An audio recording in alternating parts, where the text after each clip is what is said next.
প্রিয় ছাত্রছাত্রীরা, আজকে আমরা পড়ব কবি দীনেশ দাশের যুদ্ধ কেন কবিতাটি। কবিতা পড়ার আগে আমরা কবি দীনেশ দাশের পরিচিতি জানব। কবি দীনেশ দাশের জন্ম 1913 খ্রিস্টাব্দ 16ই সেপ্টেম্বর, মৃত্যু 1985 খ্রিস্টাব্দ 13ই মার্চ।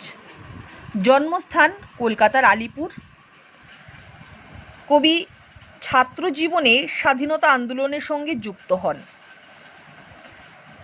কার্সিয়াংয়ের চা বাগানের চাকুরি হিসেবে কর্মজীবন শুরু হয় 1935 খ্রিস্টাব্দে।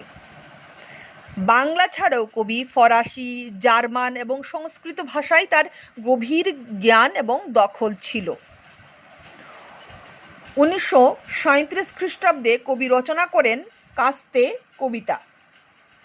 কাস্তে প্রকাশের পরে তিনি প্রতিষ্ঠা লাভ করেন এবং বিখ্যাত হয়ে যান কাস্তের কবি নামে।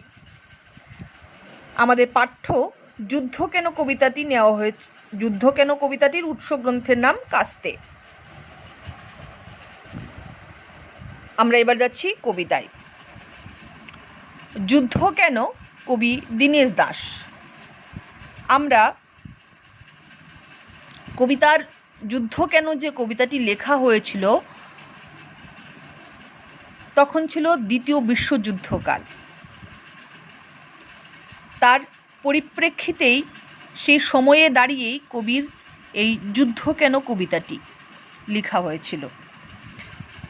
পৃথিবী অনেক বড়, তবু লড়াই করে যত আহাম্মক, স্থান আরও চাই, যুদ্ধ বাঁধে আর ওরে মৃত্যুর হাওয়ায়। কবি বলছেন যে পৃথিবী অনেক বড়, অনেক খালি জায়গা পড়ে রয়েছে, এখানে মাত্র কয়েক কোটি লোকের বসবাস, তবু লড়াই করে যত আহাম্মক, স্থান আরও চায়। কিন্তু নির্বোধরা, যুদ্ধবাজরা লড়াই করে আরও স্থান, আরও জায়গা তাদের চাই। এই চাওয়া অনাবশ্যক এবং অনভিপ্রেত। যুদ্ধ বাঁধে আর উড়ে মৃত্যুর হাওয়ায়। যুদ্ধ বাঁধে এবং মৃত্যুর হাওয়ায় উড়ে। মৃত্যুর হাওয়ায় বলতে মৃত্যুর আতশবাজি উড়ে। যুদ্ধ বাঁধলেই আমরা জানি ধ্বংসকারী বন্দুক, বেইনেট, মারণ বোমা, মিসাইল বর্ষণ চলতে থাকে। কবি একেই মৃত্যুর হাওয়ায় বলেছেন। আজকে আকাশ জুড়ে মহাসমরের মহামারী, এই যুদ্ধে আমরা জিতি কিংবা হারি এ কথা চরমতম নয়। আজকে আমার প্রশ্ন, কেন হবে বারবার বর্বর এই অভিনয়? আজকে আকাশ জুড়ে, সেই সময় আকাশ জুড়ে যেন মহাযুদ্ধের মড়ক লেগেছে। এই যুদ্ধে আমরা জিতি বা আমাদের জয় হোক পরাজয় হোক, মানে যুদ্ধে যে পক্ষেরই জয় বা পরাজয় হোক, আমরা জানি যে দুই পক্ষেরই তাতে ক্ষতি হয়। তো যুদ্ধে কে জিতবে কে হারবে সে কথা চরমতম বা শেষ কথা নয়। কবি প্রশ্ন যে কেন হবে বারবার এই বর্বর, এই অমানবিক, পাশবিক, এই বর্বর যুদ্ধের মহড়া, এই অভিনয় কেন হবে? তারপরে লেখা আছে, আহম্মকের ক্রোর আকাঙ্ক্ষায় এ পৃথিবী বারবার চির খায় ট্যাঙ্কের চাকায়। যারা আহম্মক, নির্বোধ যুদ্ধবাজরা, তাদের কুটিল লোভের কারণে, তাদের ক্রোর ইচ্ছার কারণে এই পৃথিবী বারবার চির খায়, পৃথিবী বারবার আঘাতপ্রাপ্ত হয়। ট্যাঙ্কের চাকায়, যুদ্ধ শকতের চাকায় পৃথিবী বারবার আঘাতপ্রাপ্ত হয়। ফাটা রেকর্ডের মতো পৃথিবীটা ঘুরে চলে। আমার গানের পিন বেঁধে গেছে হঠাৎ ফাটলে, বারে বারে ঘুরে ঘুরে একঘেয়ে এক কথা কয়, কেন হবে বারবার বর্বর এই অভিনয়?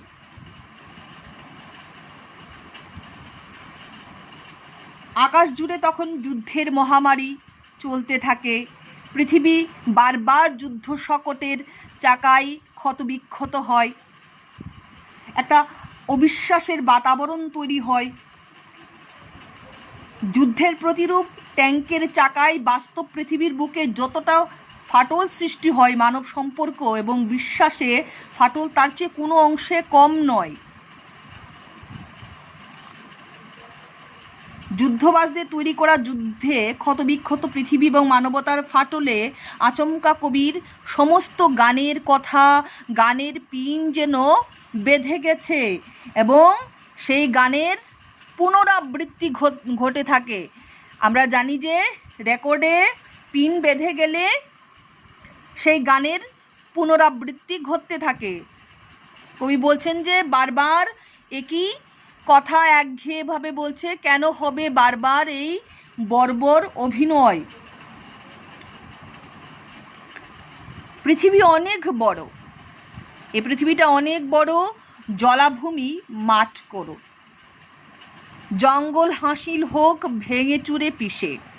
এই পৃথিবীটা অনেক বড়, যে জলাভূমি সেই জলাভূমিকে সমতল মাঠ করে জঙ্গল কেটে ভেঙে চুরে পিষে তাকে বসতি স্থাপনযোগ্য, বাসযোগ্য এবং মানুষের কল্যাণে ব্যবহার করো। প্যারাশুটে নেমে পড়ো, এমনকি মেরু প্রদেশেও প্যারাশুটে নেমে বসতি স্থাপনের চ্যালেঞ্জ নিতে বলেছেন কবি। প্যারাশুটে নেমে পড়ো, মেরুতে বসতি করো, বীজ বোনো কিরগিজ স্টেপিসে। বলছে যে বীজ বপন করতে কোথায়? কিরগিজ। কিরগিজ হচ্ছে মধ্য এশিয়ার দুর্গম জনপদ অঞ্চল এবং স্টেপিস হচ্ছে গিয়ে ইউরোপের তৃণভূমি অঞ্চল। কবি বলছেন দরকার হলে সেখানে গিয়ে বীজ বপন করো। মধ্য এশিয়ার দুর্গম এলাকা কিরগিজ বা ইউরোপের তৃণভূমি অঞ্চল স্টেপিসে বীজ বুনে ফসল উৎপাদনের কথা কবি বলেছেন। পৃথিবী অনেক বড়, বিজ্ঞানের তাপ নয় আলো তুলে ধরো।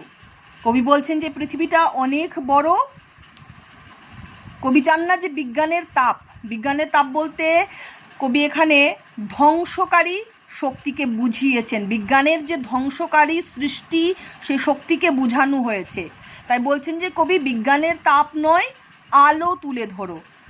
বিজ্ঞানের আলো বলতে